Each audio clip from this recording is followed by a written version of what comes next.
केंद्र सरकारने व महामंडळाने महाराष्ट्र राज्यात 19 ठिकाणी 13.25 लाख मेट्रिक टन धान्य साठा निर्माण करण्याचे उद्दिष्ट ठेवले आहे व त्या दृष्टीने वेगाने कार्य सुरू असल्याची माहिती भारतीय खाद्य निगम महाराष्ट्र राज्याचे वरिष्ठ अधिकारी महाव्यवस्थापक मनमोहन सिंग सारंग यांनी पत्रकार परिषदेत दिली आहे। भारतीय खाद्य निगमच्या महाराष्ट्रातील 8 विभागीय कार्यालयांतर्गत 91 गोदामं स्थित असून त्याची धान्य साठवणूक क्षमता 19.75 लाख मेट्रिक टन इतकी आहे, ज्यामध्ये वैज्ञानिक पद्धतीने धान्याची साठवणूक केली जाते। भारतीय खाद्य निगम नेहमीच काळाची गरज ओळखून वेळोवेळी आपल्या कार्यप्रणालीमध्ये सुधारणा करीत आधुनिकतेवर भर देत असते। त्याचाच एक भाग म्हणून सायलो या अत्याधुनिक धान्य साठवण्याच्या पद्धतीचा अवलंब केला आहे। या अंतर्गतच यंदा 19 ठिकाणी 13.25 लाख मेट्रिक टन धान्य साठा निर्माण करण्याचे उद्दिष्ट ठेवले असल्याचं मनमोहन सिंग सारंग यांनी सांगितलंय। यावेळी भारतीय खाद्य निगम पुणेच्या विभागीय व्यवस्थापक मनीषा मीना उपस्थित होत्या।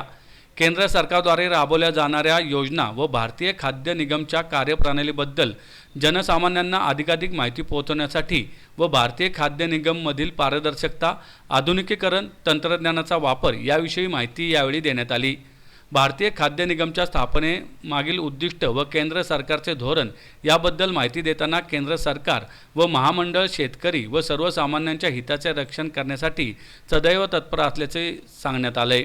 मनमोहन सिंग सारंग म्हणाले, केंद्र सरकारच्या या महत्त्वपूर्ण महामंडळाच्या महाराष्ट्र राज्यात 8 विभागीय कार्यालय बोरिवली, पनवेल, पुणे, औरंगाबाद, मनमाड, अमरावती, नागपूर व गोवा येथे असून राज्य सरकारच्या समन्वयाने सार्वजनिक अन्नधान्य वितरण प्रणालीमध्ये सुसूत्रता आणून प्रत्येक गरजूंना योग्य वेळी पोषक अन्नधान्य पोहोचवण्यास भारतीय खाद्य निगम कटिबद्ध आहे। या व्यतिरिक्त आत्मनिर्भर भारत धर्मदाय संस्था NGO मार्फत देखील कोविड काळात गरजूंना धान्य पोहोचवले। कोविडमध्ये सार्वजनिक कृषी उत्पन्न बाजार समिती बंद असताना भारतीय खाद्य निगमच्या धोरण व उद्दिष्टाला न्याय देण्यासाठी भारतीय खाद्य निगम महाराष्ट्राने मराठवाडा व विदर्भमधील कडधान्य उत्पादन शेतकऱ्यांकडून उडीद, मूग हमी भाव व खरेदी करून शेतकऱ्यांचे हित जपण्याचा प्रयत्न केला आहे। कुपोषणामुळे अशक्तपणाच्या गंभीर समस्येचा सामना करण्याच्या महत्त्वाकांक्षी प्रयत्नात पंतप्रधान नरेंद्र मोदी यांनी 2024 पर्यंत सर्व सामाजिक सुरक्षा योजनांमध्ये तांदळाचे फोर्टिफिकेशन अनिवार्य करण्याची घोषणा केली आहे, अशी माहितीही यावेळी सारंग यांनी दिली आहे। मैं मनमोहन सिंह सारंग, GM FCI महाराष्ट्र।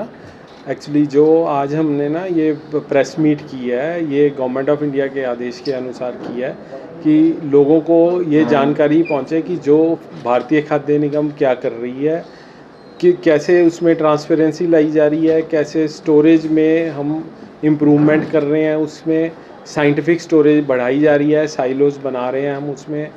और जो हमारा जो अभी पीछे पेंडेमिक में हमने डिस्ट्रीब्यूशन की है प्रधानमंत्री गरीब कल्याण अन्न योजना के तहत, जो हमने लोगों को 7 डिफरेंट इसमें ट्रांचेस आए हैं। PMGKY 1 से लेके अभी 7th चल रहा है, अक्टूबर से दिसंबर तक ये स्कीम है जो गवर्नमेंट ऑफ इंडिया प्रधानमंत्री जी ने अनाउंस की।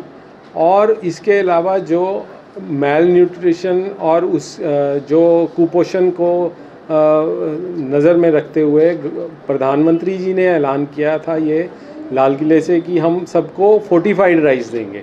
फोर्टिफाइड राइस में हम उसमें ऐड कर रहे हैं मैन्युफैक्चर्ड राइस जो है, जिसमें कि आयरन, फॉलिक एसिड और विटामिन B12 जिसमें ऐड किए जाते हैं और जो कुपोषण को दूर करने के लिए बहुत सहायतामंद है।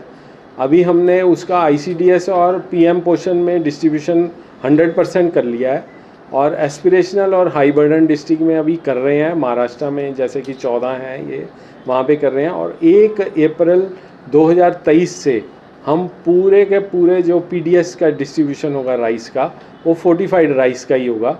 वो गवर्नमेंट ने डिसाइड किया है और प्रधानमंत्री जी ने इसके लिए ऐलान भी किया था और इसको हम पूरा इम्प्लीमेंट करने जा रहे हैं। इसके अलावा जो हमारी प्रोक्योरमेंट होती है उसमें धीरे धीरे फार्मर्स के लैंड रिकॉर्ड ऐड हो रहे हैं, जो कि ट्रेडर्स वगैरह जिसमें से निकल जाएं और उसके एक्चुअल फार्मर्स को जिसका फ़ायदा हो। तो हमने उसके लिए भी एक पोर्टल बनाया है जिसमें फार्मर की पहले रजिस्ट्रेशन होती है, उसके लैंड रिकॉर्ड जो हैं ऑनलाइन अवेलेबल हैं उसकी रजिस्ट्रेशन होती है, उसके बैंक अकाउंट की रजिस्ट्रेशन होती है, उसके बाद ही हम उससे प्रोक्योरमेंट करते हैं और जितना भी जो उसका दाम बनता है एमएसपी के तहत उसके अकाउंट में ही हम ट्रांसफ़र करते हैं। तो उससे फार्मर्स का बेनिफिट भी हो रहा है, जो एक्चुअल फार्मर्स हैं, जो एक्चुअल ग्रोअर हैं, उनका बेनिफिट हो रहा है। तो आपने देखा होगा पिछले कुछ सालों में कि फार्मर्स जो हैं ज़्यादा जुड़ रहे हैं एफसीआई के साथ, जो जिनके जो कम दाम पे पहले बिकता था, अब वो हर जगह पे जाके हम उसकी परचेज़ कर रहे हैं फार्मर्स को बेनिफिट करने के लिए। और जैसे कि पीडीएस में है, गवर्नमेंट ऑफ इंडिया ने डिसाइड किया कि पीडीएस शॉप्स को अच्छा बनाया जाए। उसमें महाराष्ट्र स्टेट सबसे पहली स्टेट है जहाँ पे, और ख़ासकर पूना डिवीज़न एक ऐसा डिवीज़न है जहाँ पे लगभग 9,500 जो हैं पीडीएस शॉप्स को सबको आईएसओ सर्टिफाई करवा लिया गया, आईएसओ सर्टिफिकेशन हो गई है। और जो उनको जो पीडीएस शॉप्स ओनर हैं उनको और भी काम मिले सरकारी, तो उनको सीएससी भी डिक्लेयर कर दिया है, सेंट्रल पॉइंट जहाँ पे अलग अलग सर्विसेज अवेलेबल हैं। जैसे कि वो पोस्ट ऑफिस का भी उनके साथ अभी चल रहा है कि वो स्पीड पोस्ट भी करवा सकेंगे और भी काम कर सकेंगे जो सरकारी काम होता है। तो पीडीएस शॉप ओनर्स को भी इस चीज़ का बेनिफिट हो। उसी तहत हमारा जो स्टोरेज है वो सारे का सारा अभी ऑनलाइन अवेलेबल है। कितना स्टॉक कौन से गोडाउन में पड़ा है वो हमारे पास ऑनलाइन डाटा अवेलेबल रहता है।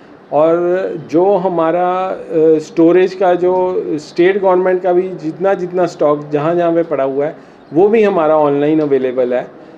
और उस स्टोरेज को हम ज़्यादा उसमें लेबर, क्योंकि हमारा इंटेंसिव काम है, लेबर कम करने के लिए हम मैकेनाइजेशन कर रहे हैं, जिसमें कि हम कन्वेयर बेल्ट्स की इंट्रोडक्शन हमने किया है। कन्वेयर बेल्ट से क्या है कि आपका जो हेड लोड है उसको एक जगह से दूसरी जगह जैसे 100 मीटर तक लेके जाना पड़ता है, वो मज़दूर की बजाय वो कन्वेयर बेल्ट उसको ट्रांसफ़र करती है। उसका भी हम इम्प्लीमेंटेशन कर रहे हैं। और हमारे गोडाउंस की रख रखाव अच्छी हो, उसका प्रॉपर देखभाल हो स्टॉक्स की, उसके लिए क्वालिटी काउंसिल ऑफ इंडिया से हमने अपने सारे गोडाउंस की सर्वे करवाई है और जो जो हमारी कमियां थी उनको पूरा किया गया है। और अब हमारे जो गोडाउंस हैं वो अभी काफ़ी गोडाउन जो हैं वो इंटरनेशनल स्टैंडर्ड्स के बन गए हैं। और जो कुछ रह गई हैं कमियां, जो सिविल वर्क्स हैं उसको टाइम लगता है, तो वो भी हम करने जा रहे हैं। तो ये हमारा एफसीआई का अभी जो चल रहा है, इसके लिए बताने के लिए ये